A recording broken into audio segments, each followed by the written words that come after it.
Noval Taqwa. Pada kesempatan kali ini, saya akan membahas mengenai PIO atau pelayanan informasi obat terhadap pasien dengan gangguan fungsi hati. Nah, salah satu penyakit yang termasuk dalam gangguan fungsi hati yaitu penyakit hepatitis, di mana hepatitis merupakan penyakit yang terjadi karena adanya infeksi kuman atau infeksi virus yang bisa menyebabkan gangguan atau penyakit di hati.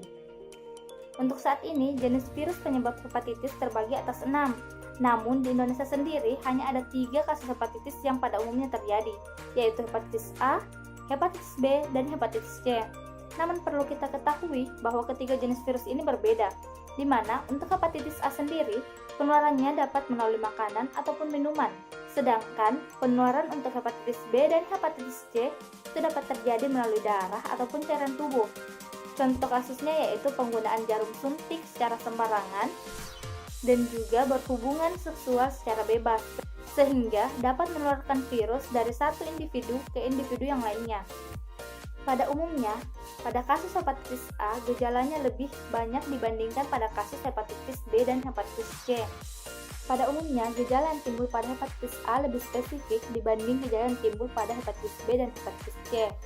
Nah, di mana gejala pada hepatitis B dan hepatitis C yaitu badan tidak enak, demam, dan juga rasa mual.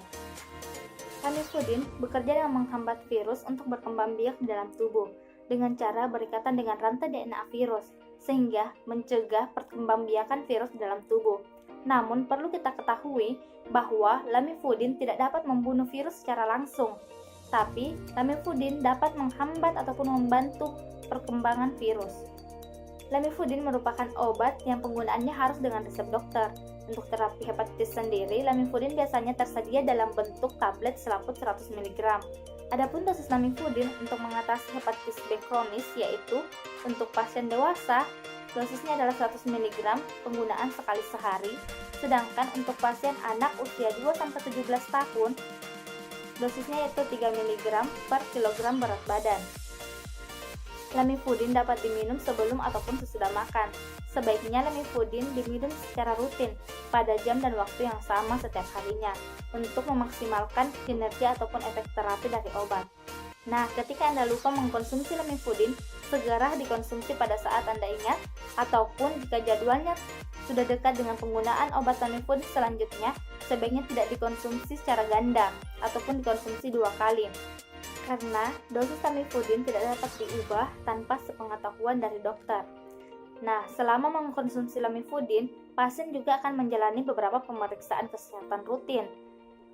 Contohnya, untuk pasien hepatitis B akan menjalani tes fungsi hati secara rutin, baik selama mengkonsumsi lamivudin ataupun setelah selesai menjalani pengobatan dengan lamivudin. Lamivudin sendiri merupakan obat kategori C untuk kehamilan, di mana lamivudin dapat digunakan apabila benar-benar dibutuhkan manfaatnya. Dan manfaatnya lebih besar dibandingkan dengan risiko yang dapat terjadi pada janin. Lamivudin juga dikontraindikasikan atau tidak direkomendasikan penggunaannya untuk ibu menyusui dan juga untuk pasien yang hipersensitivitas terhadap lamivudin. Adapun efek samping yang biasa terjadi apabila mengkonsumsi lamivudin yaitu infeksi saluran nafas bagian atas, rasa mual, muntah, diare, nyeri perut, batuk, dan sakit kepala. Kasus lain yang biasanya terjadi yaitu insomnia, malaise, gejala pada pernafasan, pankreatitis, dan juga neuropenia dan anemia.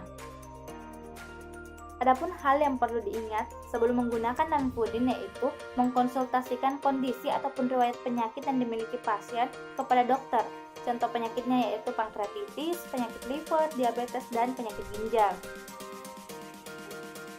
Pasien yang mengkonsumsi lamivudin berisiko mengalami penumpukan asam laktat dalam tubuh atau asidosis laktat yang akan berbahaya jika tidak ditangani.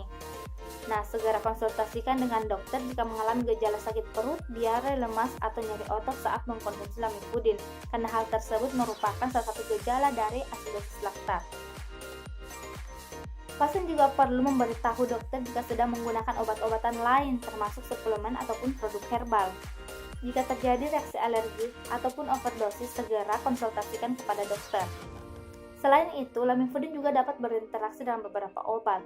Contohnya yaitu obat trimethoprim, di mana obat trimethoprim dapat menurunkan ekspresi dari lamivudin sehingga dapat menyebabkan penumpukan lamivudin dalam darah ataupun dapat menyebabkan overdosis dari lamivudin. Untuk penyimpanannya sendiri, lamivudin perlu disimpan di tempat yang sejuk dan kering, dan juga dijauhkan dari tempat yang panas, lembab, ataupun terkena sinar matahari langsung. Obat selanjutnya yaitu adefovir, di mana adefovir adalah obat yang digunakan untuk mengobati hepatitis B kronis. Obat ini dapat digunakan oleh pasien dewasa ataupun pasien anak-anak berusia 12 tahun ke atas.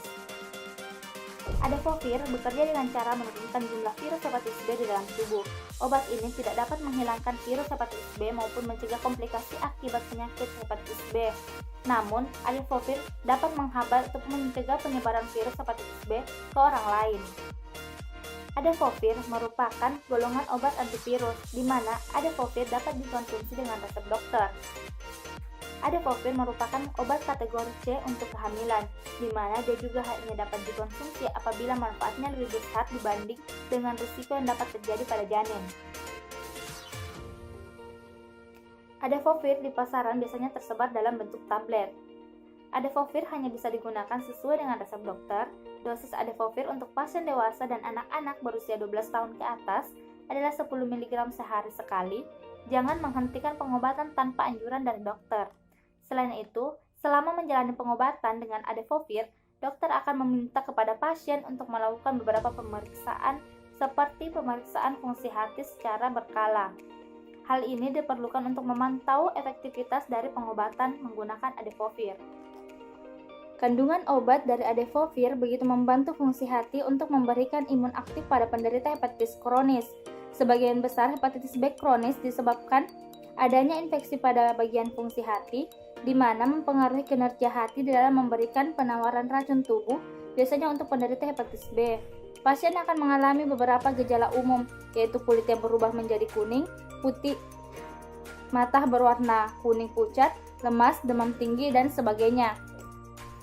Adapun obat lain yang dapat digunakan dalam pengobatan hepatitis B yaitu entecavir, di mana entecavir adalah obat golongan antivirus yang digunakan untuk mengatasi hepatitis B kronis. Hepatitis B sendiri adalah infeksi pada organ hati yang disebabkan oleh virus hepatitis B. Entecavir bekerja dengan cara mencegah perkembangan dan menurunkan jumlah virus hepatitis B di dalam tubuh. Obat ini tidak dapat digunakan untuk menyembuhkan hepatitis B, melainkan hanya mencegah virus berkembang biak. Entecavir dapat dikonsumsi oleh orang dewasa dan juga anak-anak berusia 2 tahun dengan berat badan 10 kg. Nah, itulah tadi beberapa obat yang dapat digunakan dalam penanganan kasus hepatitis B. Sebenarnya masih banyak sekali obat yang dapat kita konsumsi untuk menangani atau mengobati kasus hepatitis B. Namun perlu diketahui bahwa untuk memperoleh obat-obatan dengan gejala kasus hepatitis B tidaklah sembarangan, namun harus dikonsultasikan terlebih dahulu dengan dokter dan juga memeriksakan kesehatan untuk memastikan apakah benar kita terjangkit hepatitis B. Sekian video kali ini, semoga bermanfaat. Wassalamualaikum warahmatullahi wabarakatuh. Sekian